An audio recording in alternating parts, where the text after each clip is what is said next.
وبركاته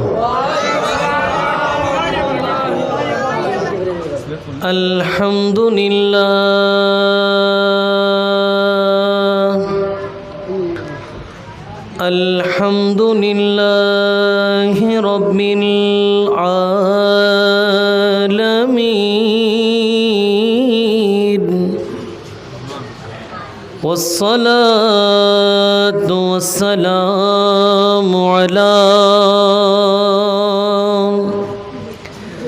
سيد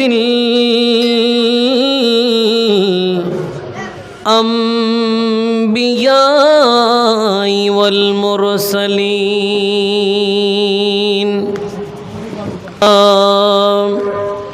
آله وأصحابه أجمعين সবাই পড়ি আউযু বিল্লাহি মিনাশ শাইতানির রাজীম বিসমিল্লাহির রহমানির রহিম ইন্নাল্লাহা ওয়া মালাইকাতাহু يصلون على النبي يا أيها الذين آمنوا صلوا عليه وسلموا تسليما صلى الله على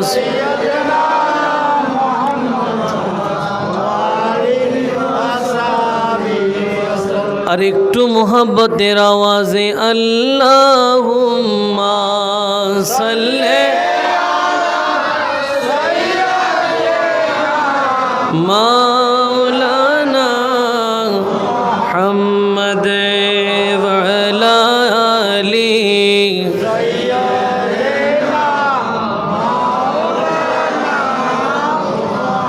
ইয়া রাসূলাল্লাহ हबीबे खालिक के था तुई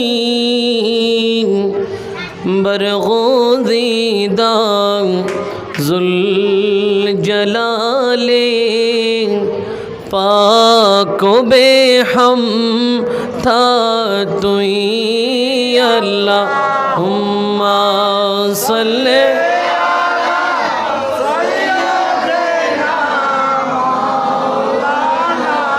मुहम्मद वाला अली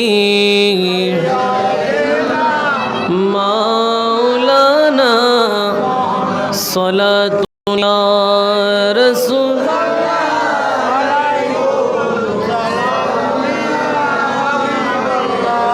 या रसूल अल्लाह उन्जुर हालना या हबीब अल्लाह इस्मा क़लना सलातु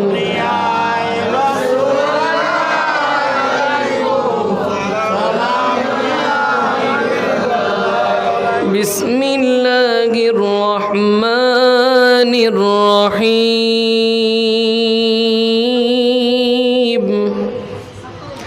लक़द कान लकुम फ़ी रसूलिल्लाहि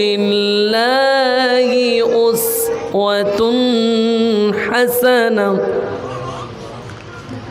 लिमन कान यरजुल्लाह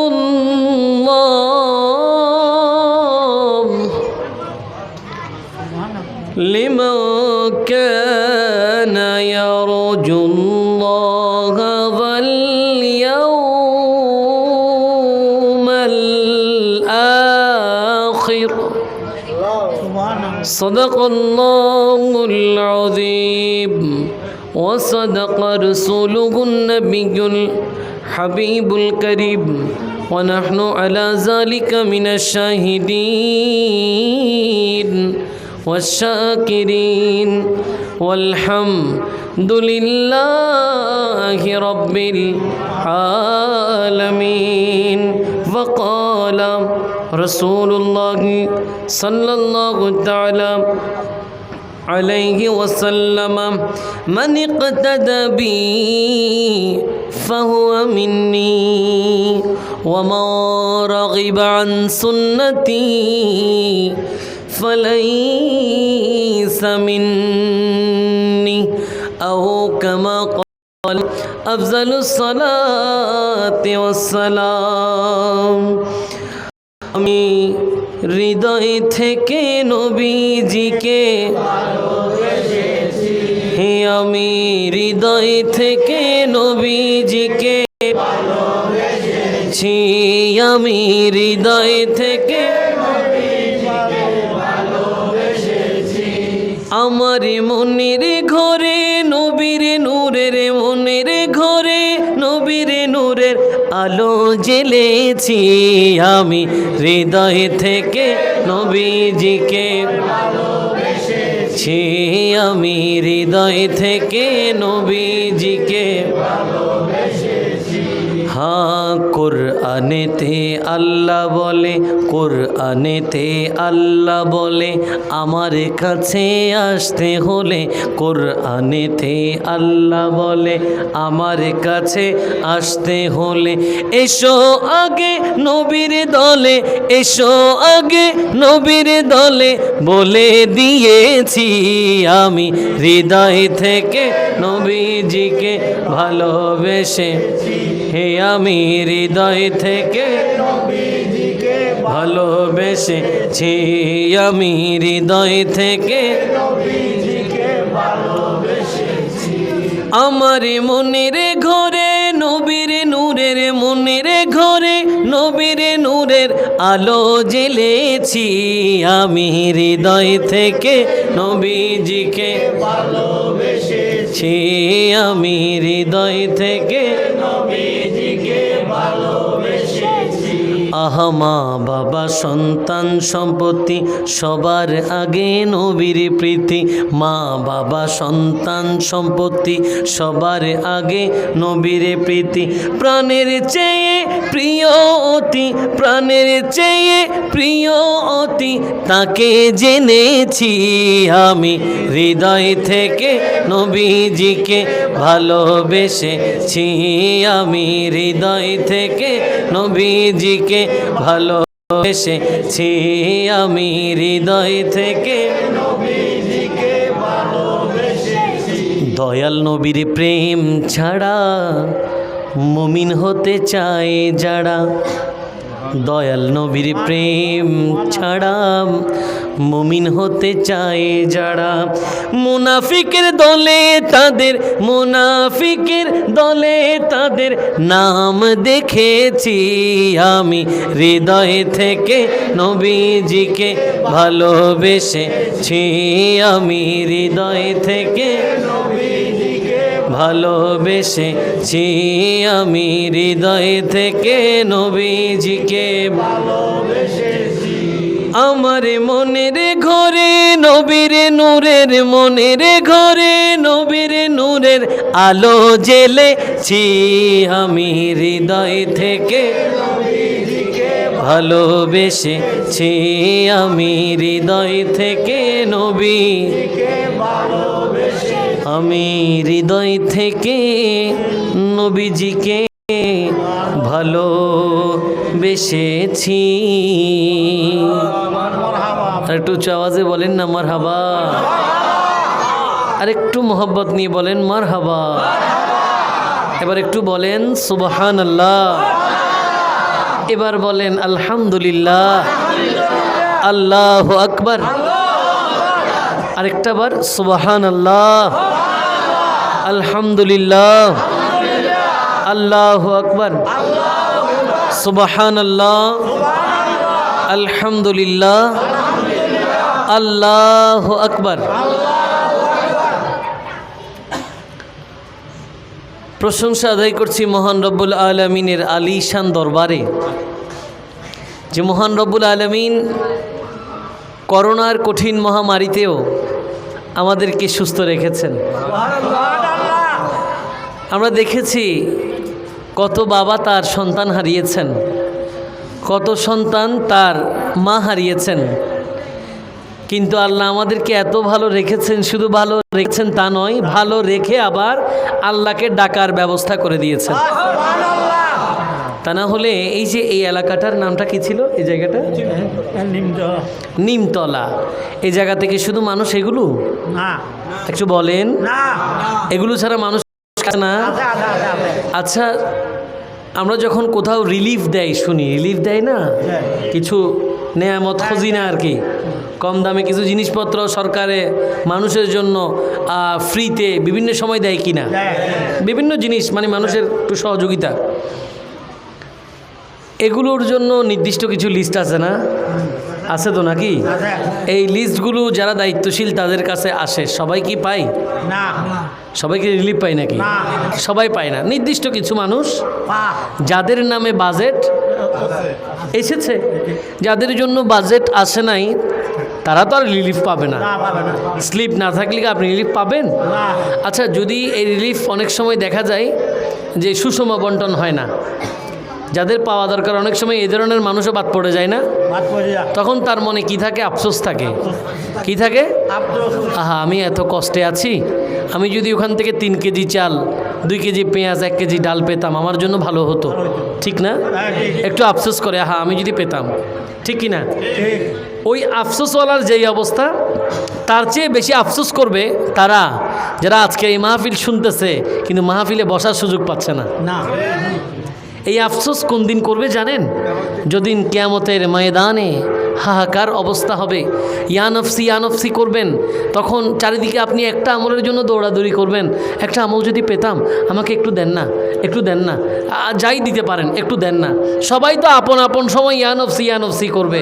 সাধারণ মানুষ তারা তো ক্লান্ত পরিশ্রান্ত থাকবে, নিজের জীবনের গুণাগুলো ক্ষমা করিয়ে নেওয়ার জন্য ব্যস্ত থাকবে, আমি আমাকে নিয়ে ব্যস্ত থাকবো, আপনি আপনাকে নিয়ে ব্যস্ত থাকবেন। কিন্তু সেদিনের সেই সময়টাতে আজকের এখানে বসে একটাবার আল্লাহকে যে মহব্বত নিয়ে ডাকলেন, একটাবার ডাকলেন, বেশি না, কয়বার? আল্লাহ আছে না নাই? দেখতেছে কি না? একটু উচ্চ না, আল্লাহ দেখতেছে না? শুনতেছে কি না? আপনি যে এখানে আসছেন এটা আল্লাহ জানে কি না? দেখেন, নিউজ সবগুলো আপনার কাছে আছে, ঠিক কি না? আপনার কাছে যদি আল্লাহর নিউজ থাকে, আপনার বন্দার বন্দেগীর খবর কি আল্লাহর কাছে আছে না? আল্লাহু আলাম, তিনি সব জানেন। ইন্নাল্লাহা আলিমুম বিজাতিস সুদূর, তিনি শুধু জানেন না, বান্দার মনের খবরও জানেন, ঠিক কি না? আজকের এই মাহফিল ভালোবেসে বসেছেন। আমার বক্তা আগে যারা আছেন ওনারা আসলে বলেছেন যে আপনাদেরকে কি করে ফেলবে? খুশি করে ফেলবে। কি করে ফেলবে? আমি এই কথার সাথে একেবারেই সম্মানের সাথে দ্বিমত করছি।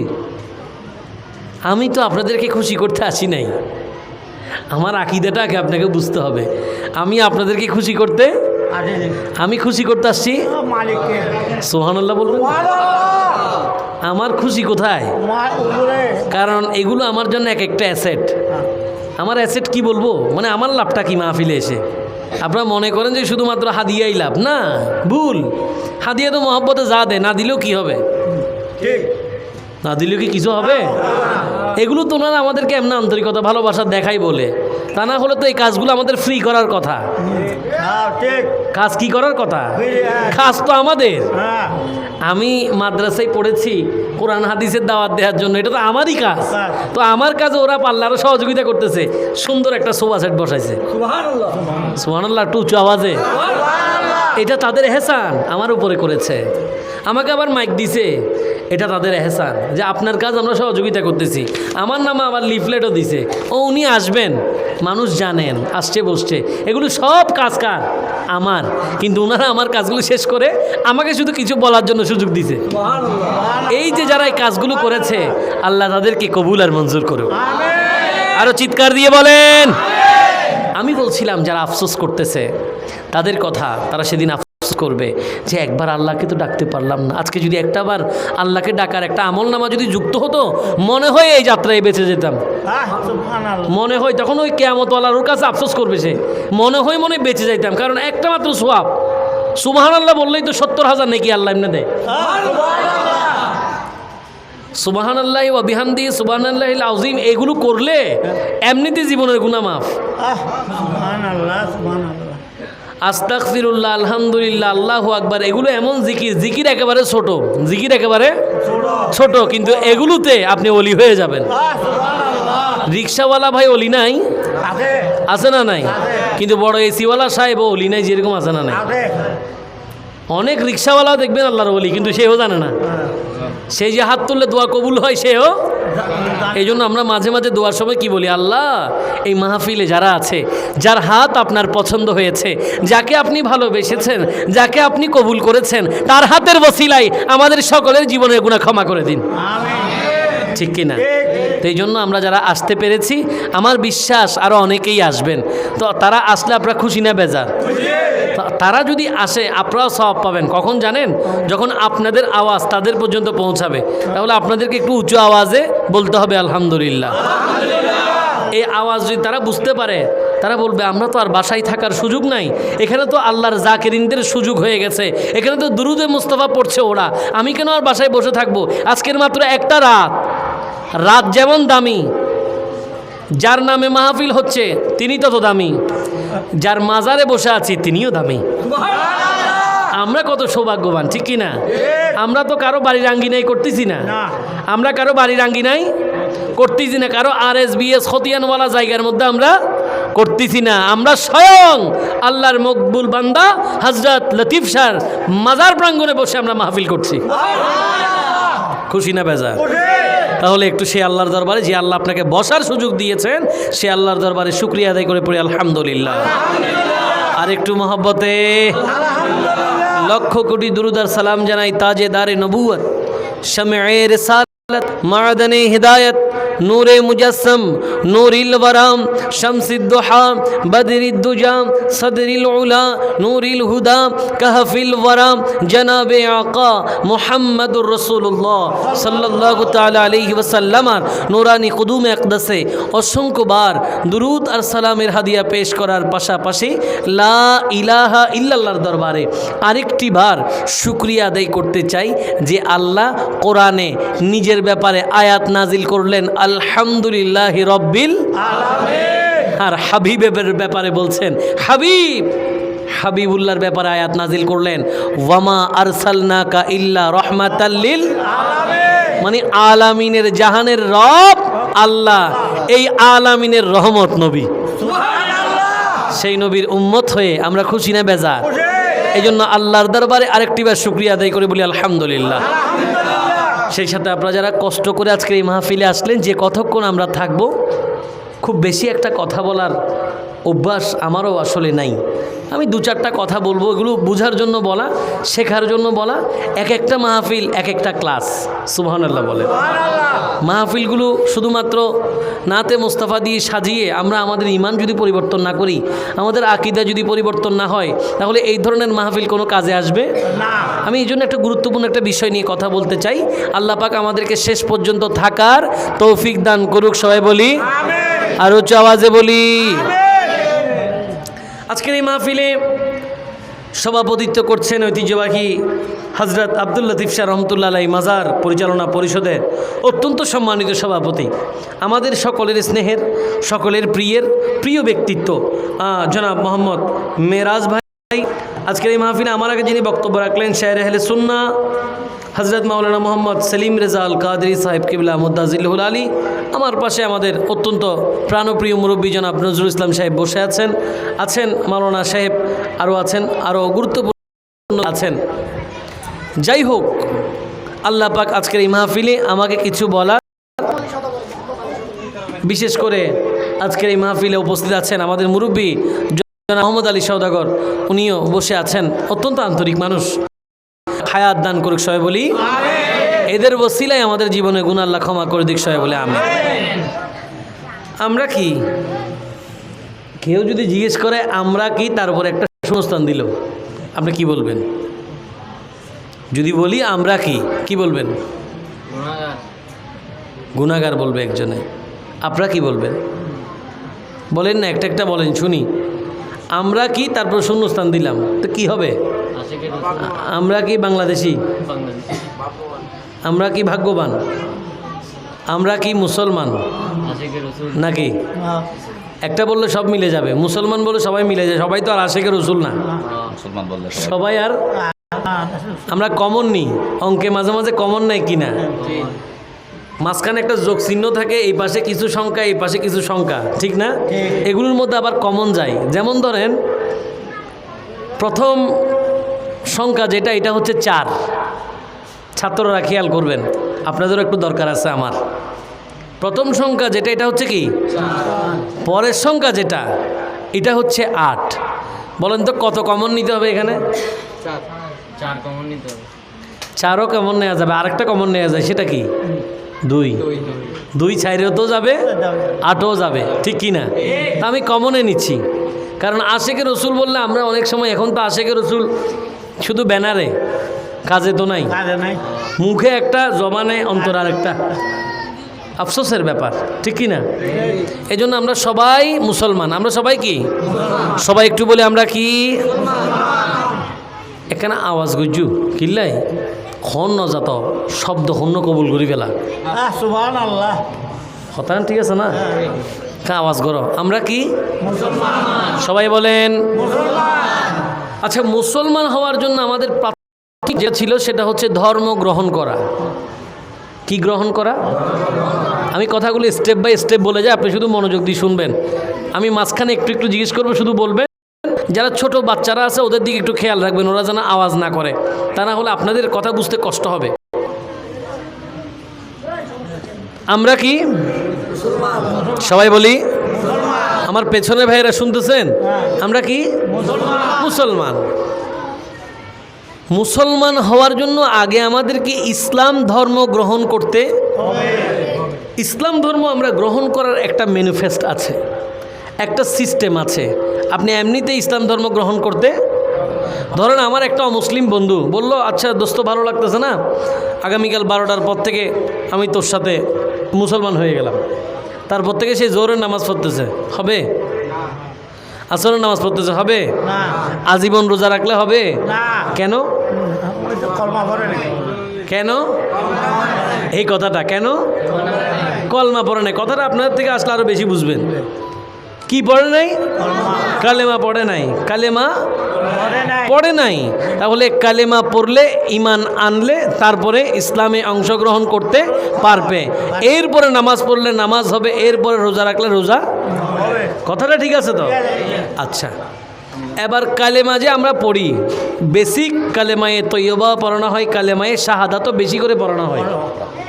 কালেমায়ে শাহাদাত বেশি পড়ানো হয়, কারণ ওটাই মূল, ওটাই বেসিক, ওটার উপরে সাক্ষী, ওটার উপরে ইমান, ওটার উপরে আপনার ইসলাম। কালেমায়ে সবাই কি পারি?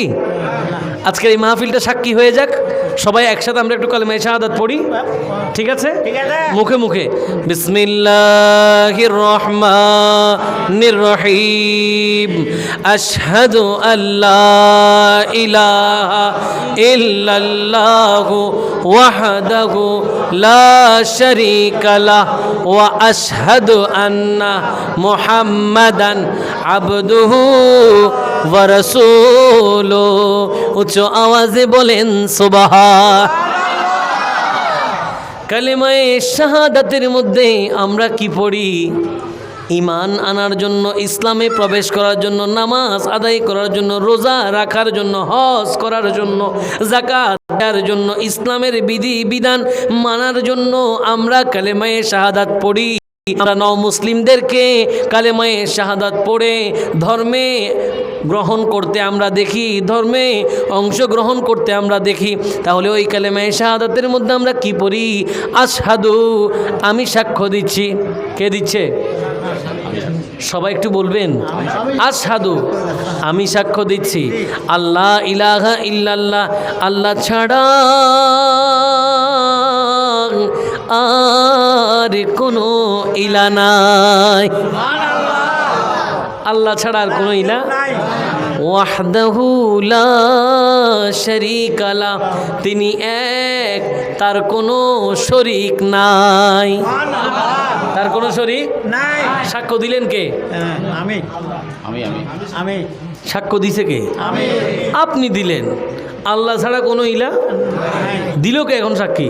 আমি এখন আমি বুঝতে হবে বিষয়টা। সাক্ষ্য দেয়ারও কিছু নীতিমালা আছে না নাই? আছে যখন তখন কি সাক্ষ্য দিলে হয়ে যাবে? না, আপনি চাইলেই সাক্ষ্য দিলে সাক্ষ্য হয়ে যাবে। সাক্ষ্যরও একটা নীতিমালা আছে আছে না? আচ্ছা, কোর্ট বিল্ডিংয়ে মাঝে মাঝে গেছেন, এরকম কেউ আছেন তো? কোর্ট বিল্ডিংয়ের নজনা তোরা আদালত নজনা হঠাৎ কোর্ট বিল্ডিং হটে, সিটাঙ্গর কোর্ট বিল্ডিং হটে, এই তো লালডির পার কোতোয়ালি চিনতেছে তো। তাহলে এখানে অনেক সময় মামলা মোকদ্দমায় গেছেন না, ওখানে বাদীও থাকে বিবাদীও থাকে, আর কি থাকে? একটু উচ্চ আওয়াজে বলেন। বাদী বিবাদী উকিল, আর কি থাকে? সাক্ষী, আর কি থাকে? সাক্ষী। তো সাক্ষী কেন? কারণ সাক্ষীর সাক্ষ্যের ভিত্তিতে মামলা মোকদ্দমের রায় হবে, ঠিক কিনা? এখন যদি সাক্ষ্য যিনি দেবেন তিনি যদি না দেখে সাক্ষ্য দেন, আর সেটা যদি কোর্টে প্রমাণ হয় এই যে সাক্ষ্য দিচ্ছে ওটা মিথ্যা সাক্ষ্য, সে ওখানে ছিল না, তাকে কি আদর করবে নাকি ছেড়ে দেবে? আদর করবে? ছেড়ে দেবে? না কোনোটাই করবে না। তো কি করবে? শাস্তির আওতায় তাকে আনবে, কারণ মিথ্যা সাক্ষী দেওয়ার কোনো নীতিমালা, নাই আরো চাওয়াজে মিথ্যা সাক্ষী দেওয়ার কোনো নীতিমালা। নাই তাহলে কথা হচ্ছে সাক্ষ্য দিলে দেখে দিতে হবে। ঠিক সাক্ষ্য দিলে কি দিতে হবে? এখন আমি আপনাকে একটু প্রশ্ন করি, এই যে আপনি একটু আগে বললেন আমি সাক্ষ্য দিচ্ছি আল্লাহ ছাড়া আর কোনো ইলা নাই, তিনি এক, তার কোনো সমকক্ষ নাই। প্রশ্ন হলো, এই যে সাক্ষী দিলেন আপনি কি আল্লাহকে দেখছেন কি না? না দেখছেন? তো একটু আগে যে বললেন সাক্ষী দিলেন, এই মাত্রই তো বললেন সাক্ষ্য দিলেন। তো এই যে সাক্ষ্য দিলেন অথচ আপনি দেখেনও নাই। সুবহানাল্লাহ বলেন। এ দেখার পেছনেও একটা হ্যাকমত আছে, এই জন্য একটু বলতেছি সুবহানাল্লাহ। আরো চিৎকার দিয়ে বলেন। সাক্ষ্য আপনি দিয়েছেন কিন্তু আল্লাহকে আপনি দেখেন না দেখেন নাই। কিন্তু আমার প্রশ্নটাই ওই জায়গায়, দেখেন নাই কিন্তু সাক্ষ্য দিলেন, এই সাক্ষ্য দেওয়ার পিছনে আপনার শক্তি কি? আপনাকে সাহস দিল কে? আপনাকে সহযোগিতা করলো কে? কেন আপনি সাক্ষ্য দিচ্ছেন? কেন আপনি নিজে দেখেন নাই অথচ বলতেছেন আল্লাহ ছাড়া কোনো ইলা নাই, আমি সাক্ষ্য দিচ্ছি, এবং সেটা বলে আপনি ধর্মে অংশগ্রহণ করলেন। এখন কথা হচ্ছে দেখেন নাই কিন্তু তারপরও সাক্ষ্য দিয়ে দিলেন। প্রশ্নটা থেকে যায় যে আপনাকে কি আল্লাহ দেখা দিয়েছে কিনা? দিয়েছে? না আপনি আল্লাহকে দেখছেন? না তো কোনোটাই করলেন না। তাহলে এখন সাক্ষ্যটা কি হবে? এটা কি সত্য না মিথ্যা? বলেন এবার, সাক্ষ্যটা কি এবার সত্য হইল না মিথ্যা হইল? আমার কথা কি বুঝতে কষ্ট হয়? কষ্ট হচ্ছে? আচ্ছা, সাক্ষ্যটা কি এখন সত্য না মিথ্যা? আপনারা সত্য, আবার বলতেছেন দেখেন নাই, তাইলে মুখোমুখি হয়ে গেছে। কি হয়ে গেছে? মানে আপনি মজার জন্য গিলতেও পারতেছেন না, খাটার জন্য ফেলতেও পারতেছেন না। যেটাই বলেন, যেভাবেই বলেন না কেন, এমন এক খাবার ফেলতেও পারতেছেন না, গিলতেও পারতেছেন না। তার মানে মুখোমুখি হয়ে গেছে। আমি আপনাকে একটু সহযোগিতা করব, কোরআন আল কারীমের আয়াত দিয়ে সেটার সমাধান দিই যে আপনি দেখেন নাই কিন্তু তারপরও আপনার এই সাক্ষ্যটা সত্য। উচ্চ আওয়াজে বলেন সুবহান। সেটা আমি কোরআন আল কারীমের আয়াত দিয়ে বলবো, থেমে গেলে আপনারা উচ্চ আওয়াজে সুবহানাল্লাহ বলবেন। কি বলবেন? আমি যেখানে আয়াতে থেমে যাব ওখানে কি বলবেন? কেন বলবেন জানেন? কি আপনাদেরকে খুশি করার জন্য? না না, আল্লাহর লিস্টে যেন কোরআন শোনার নামের লিস্ট যেটা আছে, কারা কোরআন শুনছে তাদের নামে যেন আপনাদের নামটা উঠে যায়। বিসমিল্লাহির রহমানির রহিম। কুল হুয়াল্লাহু আহাদ আল্লাহুস সামাদ লাম ইয়ালিদ ওয়া লাম ইউলাদ ওয়া লাম ইয়াকুল লাহু কুফুওয়ান আহাদ। রব্বুল আলামিন হাকিমুল হাকিমিন কোরআন আল করিমের সূরা ইখলাসের মধ্যে এলান করতে লাগলেন। আল্লাহ পাক বলেন, কুল ইয়া রাসূলুল্লাহ ইয়া হাবিবাল্লাহ, ও নবী আপনি বলেন হুয়াল্লাহু আহাদ, তিনি আল্লাহ এক, তিনি কারো মুখাপেক্ষী নয়, তিনি কারো থেকে জন্ম নেননি, কেউ তা থেকে জন্ম নেয়নি, তার সমকক্ষ আর কেউ নেই। এই সব কথা আল্লাহ পাক সূরা ইখলাসে বলেছেন কে? কাকে দিয়ে বলিয়েছেন? নবীকে দিয়ে বলিয়েছেন। নবী আপনি বলবেন আল্লাহ এক, আল্লাহ কারো মুখাপেক্ষী নয়, তিনি এমন জাত তার কাছে কেউ জন্ম নেয়নি, কেউ জন্মসূত্র তার সাথে নয়, তার সমকক্ষ আর কেউ নাই। নবী আপনি বলে দিন আল্লাহর পক্ষ থেকে আল্লাহ একত্ববাদের এই ঘোষণা আপনি দিয়ে দিন, যারা মেনে নিবে তারাই ঈমানদার।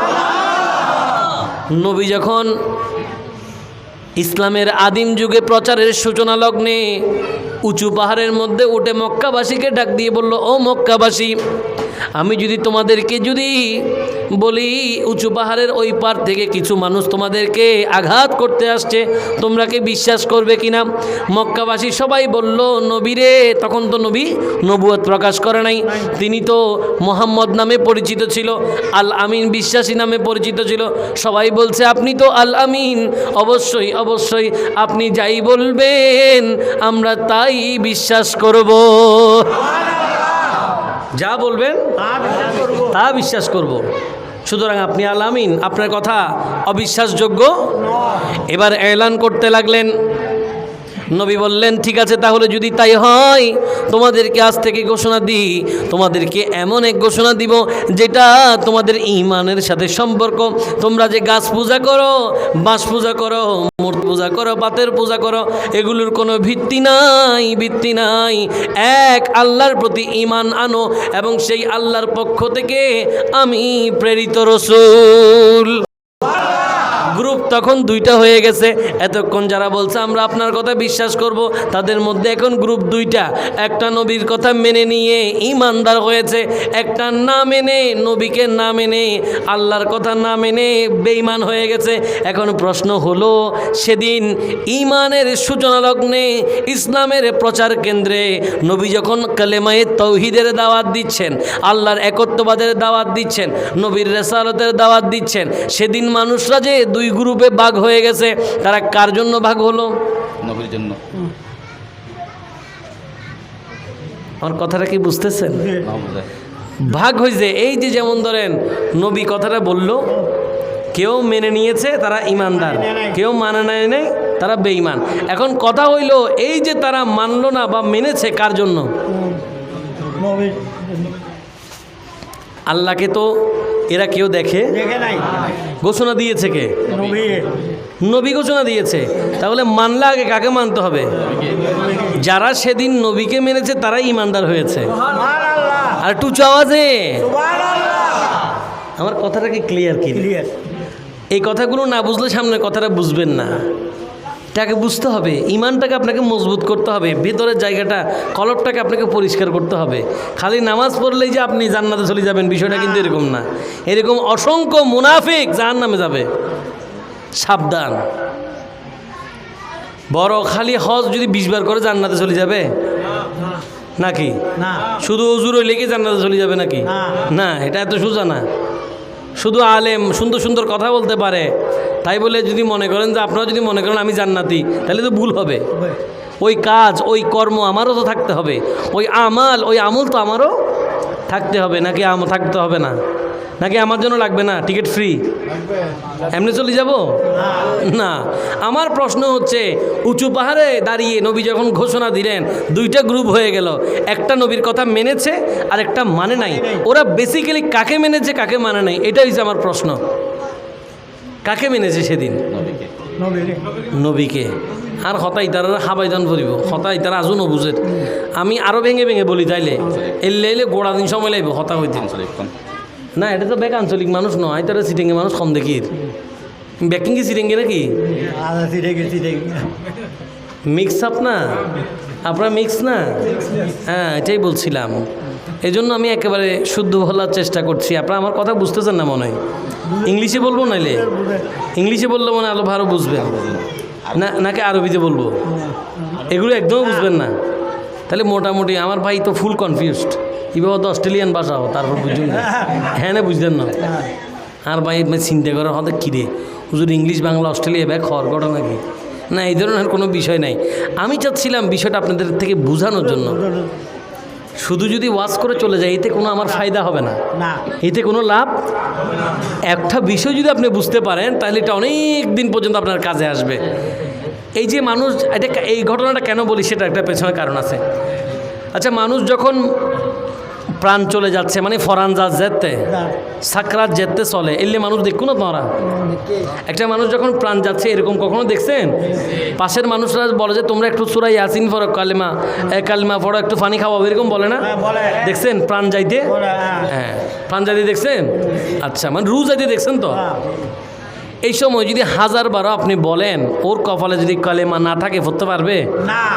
আপনি এমনি চেষ্টা করতেছেন যে না, চেষ্টা করতেন যে ফরো ফরো ফরো, হ্যাঁ এখানে ফরো না, খারাপ লাগ বুঝি বাজ, এখানে ফরো না, ঠিক না? কিন্তু উনি যদি ওইভাবে চলে আসতো, তাহলে বলতে হচ্ছে না, এমনিই পড়ে ফেলতো।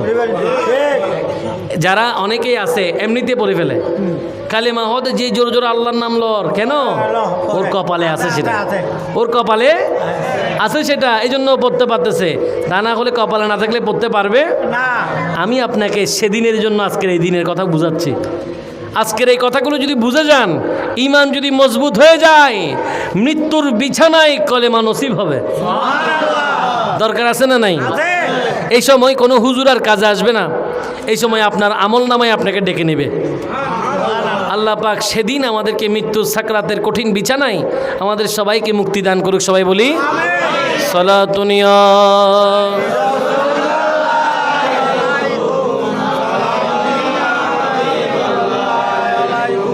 আমি বলছিলাম, নবী যখন উঁচু পাহাড় থেকে ঘোষণাটা দিল, আচ্ছা আরেকটু করে বুঝাই। যেমন ধরেন আমি আপনাকে বললাম, আগামীকাল ফজরের নামাজ পড়ে বহদ্দারাট আমার একটা মাহফিল আছে। কখন? আগামীকাল। কোন টাইমে? ফজরের নামাজের পরে। কি আছে? কোথায়? কে কে যাবেন?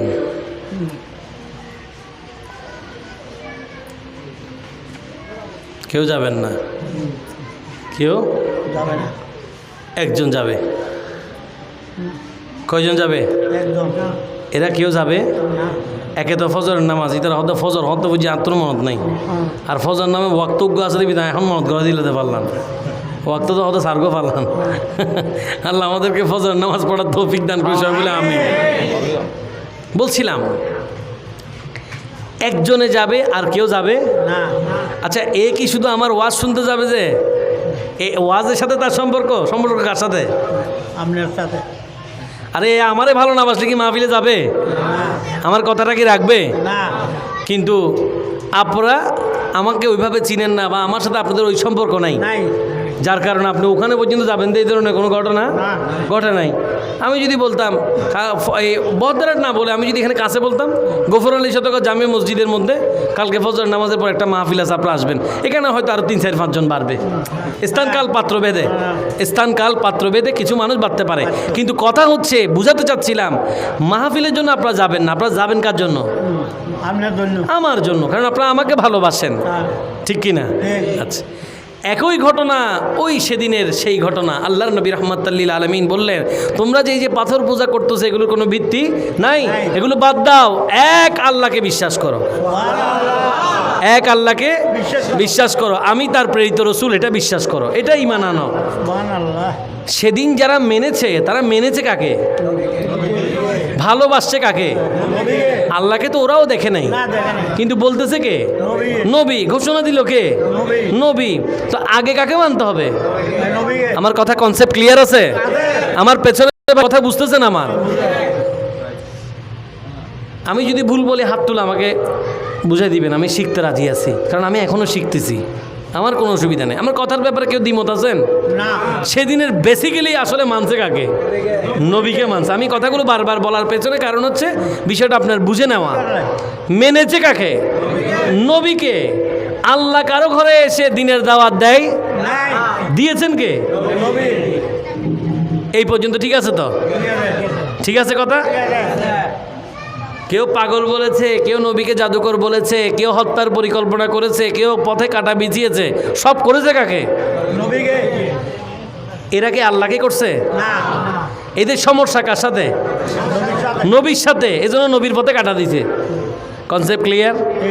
কাটা কার পিছনে দিছে? যে নবীকে দিছে। যে হত্যা পরিকল্পনা কার জন্য করছে? যে নবীর জন্য করছে। যে দিনের দাওয়াত দিতে গিয়ে কষ্ট পাইছে কে? কষ্ট পাইছে নবী, কষ্ট পাইছে। যে এই যে নিজের আপন জন্মভূমি, যেই ভূমিতে নবী আগমন করেছেন, মক্কা ছেড়ে মদিনায় যেতে হয়েছে, সমস্যা কার ছিল?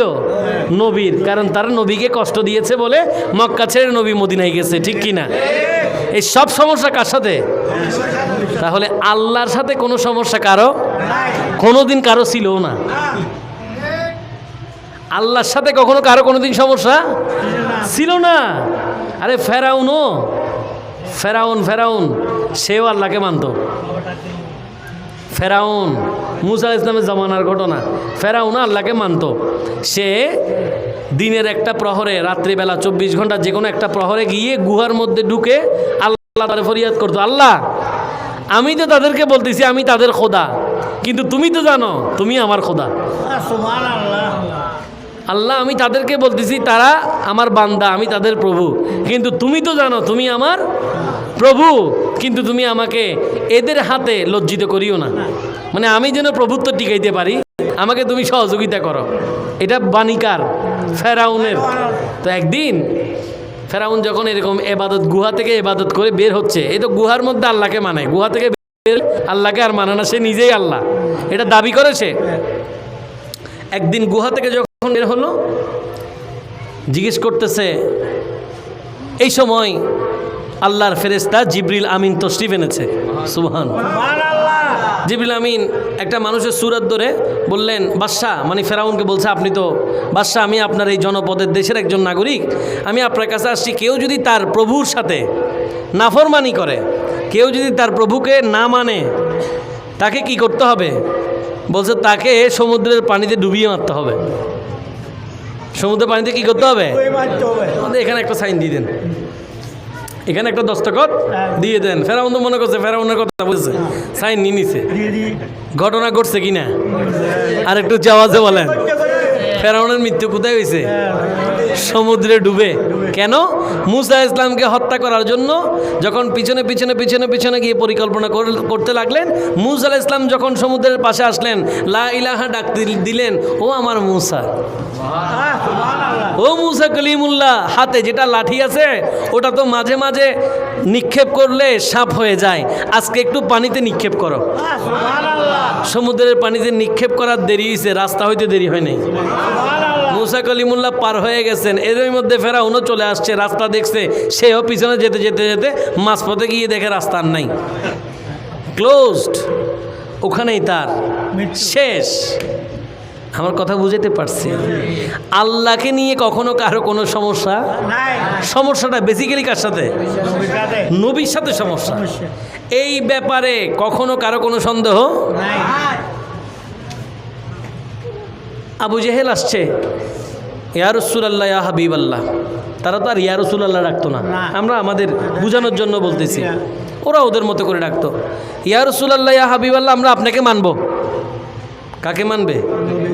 আমরা আপনাকে মানব। তো কি কি করতে হবে? বলে ওই যে আসমানের চাঁদ আছে না, ওইটা 2 টুকরা করে দেখান। আসমানের চাঁদ যদি 2 টুকরা করে দেখান, আমি মানবো। মানবো। কাকে মানবে যে? নবীকে। নবীকে। সমস্যা কার সাথে? ওখানে কোনো সম্পর্ক? সম্পর্ক কোথায়? আমি এই জিনিসটাই বুঝাতে চাচ্ছি, আমার কথা বুঝছেন? গতানুগতিক ওয়াজের ধারা আমার নয়। আমি আগেই বলেছি, এক একটা ওয়াজ এক একটা ক্লাস। আমি যদি একদিন নাও থাকি, এটার উপরে যদি আপনার ইস্তেকামত আমল থাকে, তাহলে আমার কবরটা জান্নাতের বাগান হতে দেরি হবে না। এটাই হচ্ছে আমার লাভ। বলছিলাম আল্লাহর নবী বলছেন, ঠিক আছে তাহলে যদি তাই হয় তাই হবে। তো আল্লাহর নবী রাহমাতুল লিল আলামিন আঙ্গুলি তুলতে দেরি, চাঁদ কোরবান হতে দেরি। ইয়া রাসূলুল্লাহ, আপনি ইশারা করেছেন, আমি তো অপেক্ষাই করছিলাম আপনি কোন সময় আঙ্গুল মোবারক তুলবেন। আমি চাঁদকে বলবেন, ও চাঁদ, তোমার এখন সময় এসেছে ঈমানের পরীক্ষা দেওয়ার। এই নবীর প্রতি তোমার ভালোবাসা কতটুকু আছে, এটা এখন সময় এসে গেছে। এবার বলো, তুমি কি আসলে ওই নবীকে ভালোবাসো কিনা? যদি ভালোবেসে থাকো, নবীর ইশারায় কোরবান হয়ে যাও। তাই হয়েছে। নবী ইশারা দিয়েছেন, চাঁদ দ্বিখণ্ডিত হয়েছে। আজ থেকে কিছুদিন আগে, খুব বেশি একটা দূরে নয়, 100 বছরও হবে না, বিজ্ঞানী নেইল আর্মস্ট্রং তিনি চাঁদের দেশে গিয়ে ওখানে সেটা দেখে এসেছেন যে রাহমাতুল লিল আলামিন 1450 বছর আগে আঙ্গুলি দিয়ে যেই টুকরো করে রেখেছেন, সেই ফাটা এখনও আছে। ক্ষমতা দিয়েছেন কে? আপনার আমার রাগ করার কোনো দরকার আছে? আমাদের কষ্ট পাওয়ার কোনো দরকার আছে? আমার কথা কি বোঝা যায়? কথা কি কিছু বলবো না শেষ করে দেব? কষ্ট হয়? যদি একটু কষ্ট হয়, কষ্ট করে বাড়িতে চলে যাবেন। যাইলে তো আর সব যাবে না। আমার মেরাজ ভাই সভাপতি খুব সুন্দর বলেন যে 500 মানুষ লাগবে না, 10টা হলেই হয়। দুষ্টু গরুর চেয়ে শূন্য গোয়াল, অসংখ্য বেঈমান থেকে একটা ইমানদারের দাম বেশি। কথা কি বুঝাতে পেরেছি?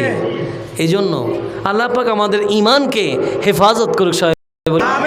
আর একটু আওয়াজে সালাতুনিয়া।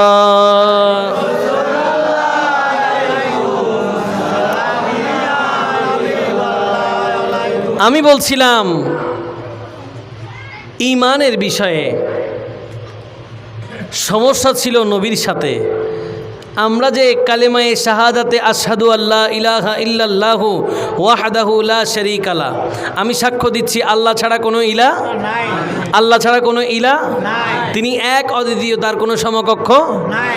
এই যে সাক্ষ্য দিলাম, আমরা দেখে সাক্ষী দিই নাই, তবে আমরা কাকে দেখে সাক্ষী দিলাম? আমরা আমার নবীর ভাষায় শুনে সাক্ষী দিলাম। আর সাহাবীরা বলবে, আমরা আমার নবীর ভাষা শুনে দেখে সাক্ষী দিলাম। কারণ নবীর কথাই ঈমান, নবীর কথাই। এই জন্য যুগে যুগে কালে কালে যারাই আল্লাহর কথা বলবে, তাদেরকে নবীর কথাও বলতে হবে।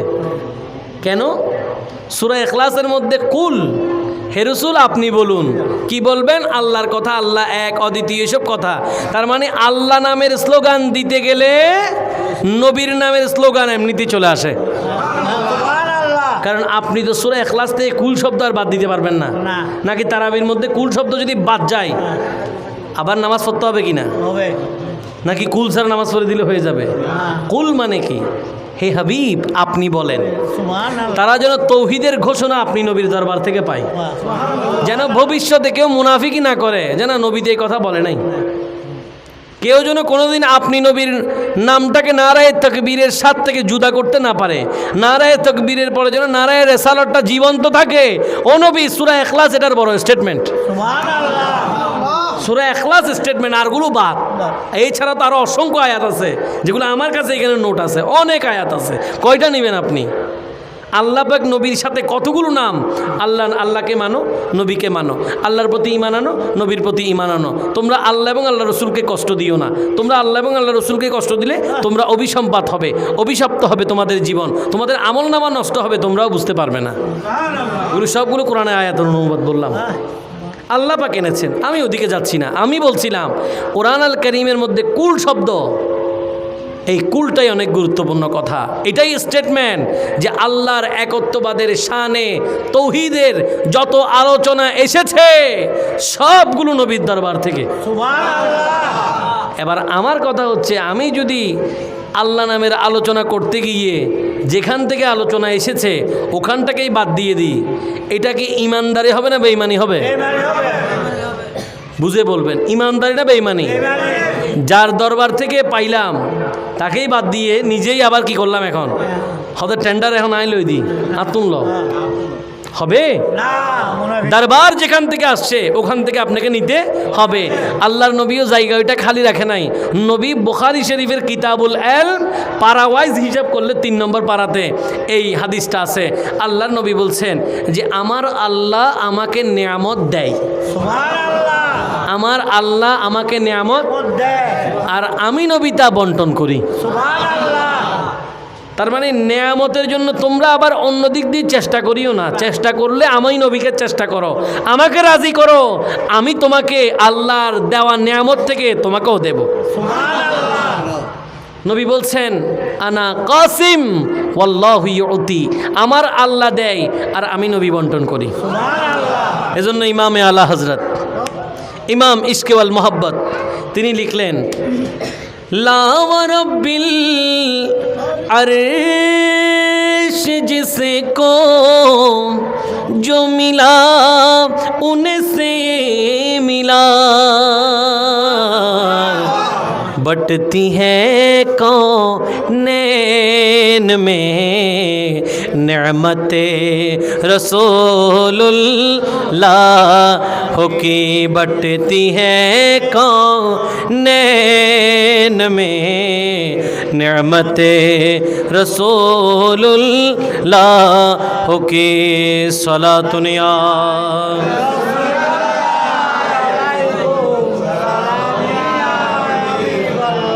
वो जन्म में गया जो उनसे मुस्तगनी हुआ, वो जन्म में गया जो उनसे मुस्तगनी हुआ, हम रसूलुल्लाह के जन्नते रसूलुल्लाह की। सलातुनिया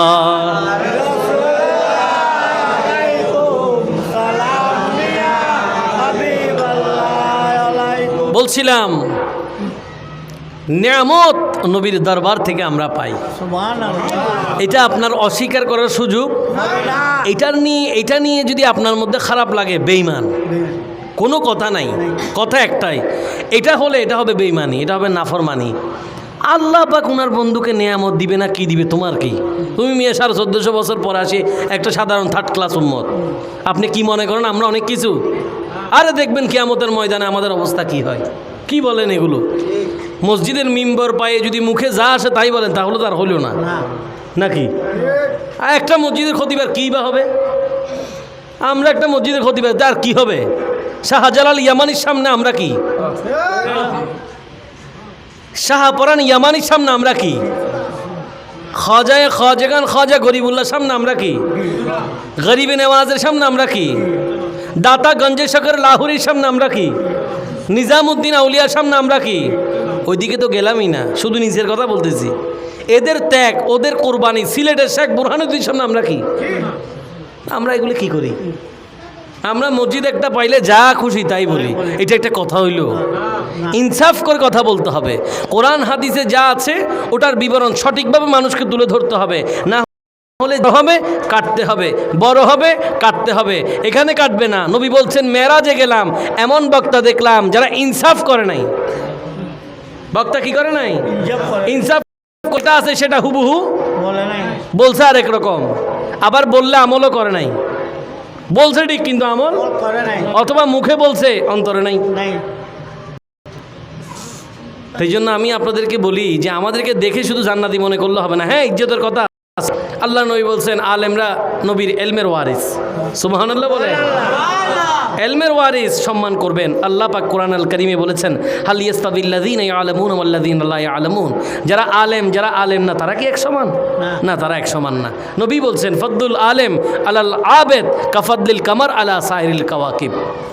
একজন আলেমের মর্যাদা সাধারণ মানুষের উপরে তেমন যেভাবে পূর্ণিমার রাত্রে সকল নক্ষত্রের উপরে চাঁদের মর্যাদা থাকে। আলেমদের অনেক ইজ্জত আছে, কিন্তু কথাটা আমাকে একটু বুঝতে হবে।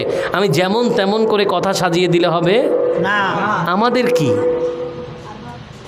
কি আমাকে বলেন। এই যে আপনি এখানে মাহফিল করলেন না, এই মাহফিলের নাম কি? এই শূন্যঘর মাহফিলের নাম কি? ঈদে মিলাদুন্নবী। সহজ কথা হচ্ছে নবীর আগমন খুশি। সহজ কথা কি? নবীর আগমনের। তা আপনি খুশি পালন করলেও কি হবে, না করলেও কি হবে?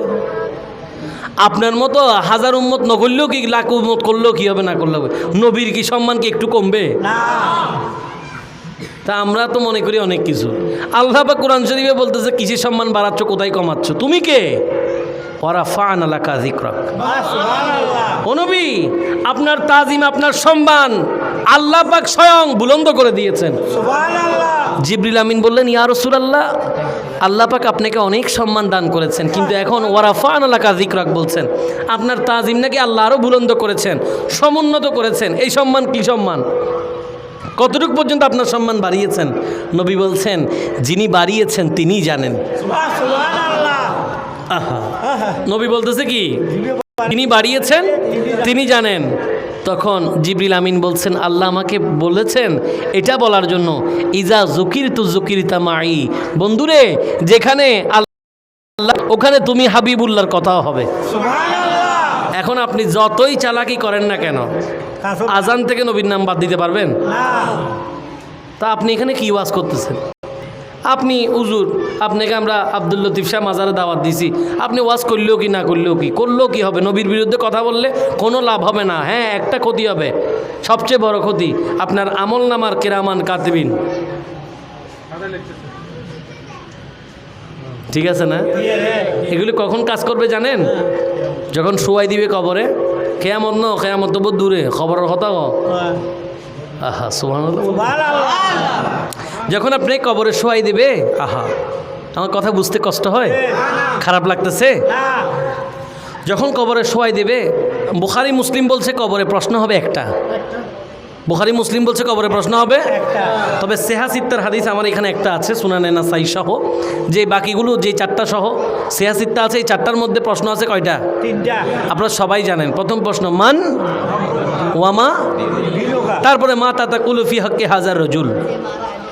আপনাকে প্রশ্ন করা হবে এই নবী সম্পর্কে তুমি কি বলতা, এই নবী সম্পর্কে তুমি কি বলতা। কারে প্রশ্ন করতেছে? যে মৃত ব্যক্তিকে। কে প্রশ্ন করতেছে? মুনকার নাকির, ফেরেশতা প্রশ্ন করতেছে এই নবী সম্পর্কে কি। আচ্ছা, এখান থেকে সারা জীবন মুখস্থ করে গেলে পারবেন এখানে? আমি আগেই বললাম মরণের টাইমে যখন মরে যাচ্ছে জীবনটা যদি এইভাবে না হয়, কালেমাও মুখে নসিব আর ওখানে কি প্রশ্ন উত্তর দিতে পারবেন? কি বলেন? রহমত কোথা থেকে আসতে হবে? আল্লাহর রহমত থেকে আসতে হবে। তো কিরামান কাতিম বলবো, উনি আর কি বলবে? লেখা তো সব হয়ে গেছে। এই দেখেন ফাইল তো খারাপ, ফাইল রুগী টিকবে না, রুগী টিকবে না, ফাইল কি খারাপ। কারণ দুনিয়াতে আল্লাহর রহমতে যখন যেদিকে সুযোগ পাইছে চেষ্টা করছে কথায়, বার্তায়, কাজে, কর্মে নবীকে ছোট করতে। সবসময় কোনো না কোনোভাবে বাদ দেওয়ার চেষ্টা করছে, নিজে অনেক বড় কিন্তু নবী। আজকে আমরা বড় আফসোসের ব্যাপার, অনেক হুজুররা মাঝে মাঝে ওয়াজ করে আমি তো পিএইচডি হোল্ডার, নবী তো তাও না। এটা কেয়ামত ছাড়া, মানে এটা কেয়ামতের লক্ষণ। উনি কি বলতেছে? আমরা পিএইচডি হোল্ডার, নবী থেকে তো ওই পড়ালেখাও নাই। কি আজগবি ব্যাপার। আল্লাহ পাক বলছেন কি পড়ালেখা নাই মানে এগুলো কি? বুইসতু লিউতাম্মিমা লিমাকারিমাল আখলাক, আমি তোমাদের চরিত্র সংশোধনের জন্য আমি আসলাম। ওটা তো অনেক দূরে। আল্লাহ পাক বলছেন আর রহমান আল্লামাল কুরআন, সূরা নজমের মধ্যে আল্লামাহু শাদীদুল কুওয়া, উনাকে শিক্ষা দিয়েছেন সেই